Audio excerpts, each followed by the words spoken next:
बहू के पलटते ढंग। पुणे में रहने वाली शीना के ससुराल में सिर्फ 3 लोग थे।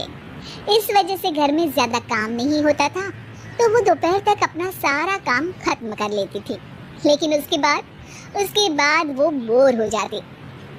इस वजह से उसने शिनचैन कार्टून देखना शुरू कर दिया, जो धीरे धीरे उसके व्यवहार पर इतना इफेक्ट करता गया कि वो खुद भी शिनचैन जैसी ही बातें करने लगती है।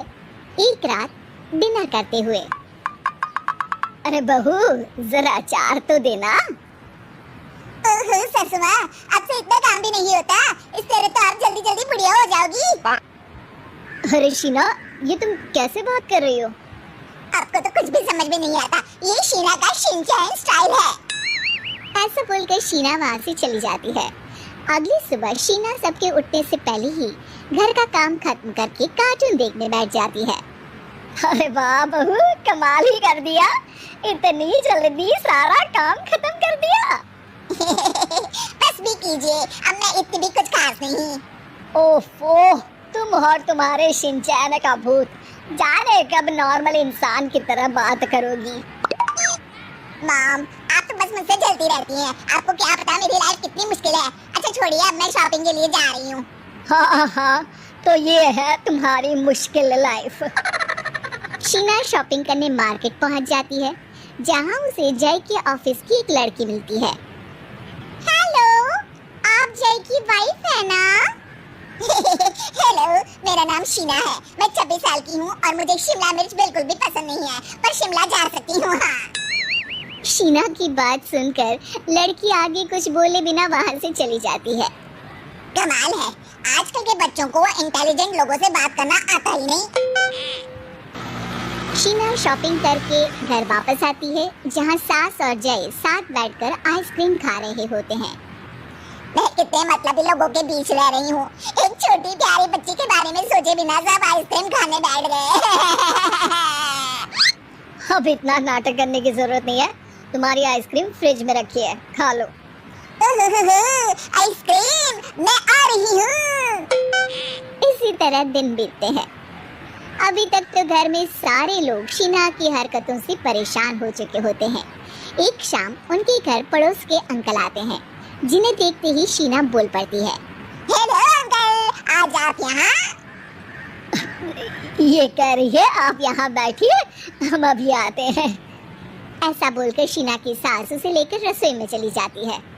अरे वो तुम्हारी पापा की उम्र के हैं, उनकी इंसल्ट तो मत करो।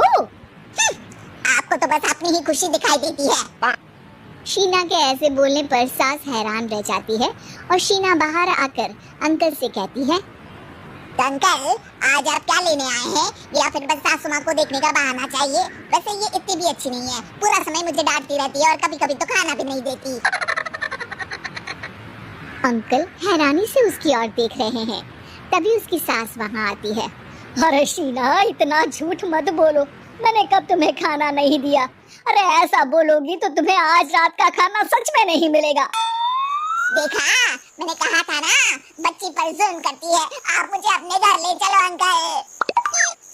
इस तरह दोनों सास बहू में तू मैं शुरू हो जाती है, जिसे देख अंकल तो डर कर भाग जाते हैं, लेकिन वो दोनों चुप ही नहीं होती।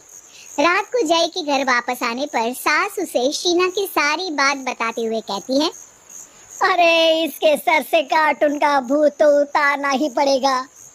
मौका या वक्त कुछ देखती ही नहीं, बस बकवास शुरू कर देती है।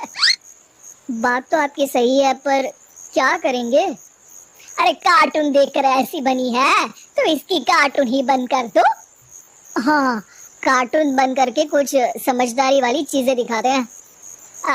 जियोग्राफी दिखाना शुरू कर दूं ना, क्या पता कुछ अकल आ जाए। हाँ, नाइस आइडिया माँ। इस पर जय केबल टीवी पर ज्योग्राफी छोड़कर बाकी सारी चैनल बंद करवा देता है, पर शीना भी किसी से कम नहीं होती। ओहो पतिदेव, अपने आप को बहुत स्मार्ट समझते हो।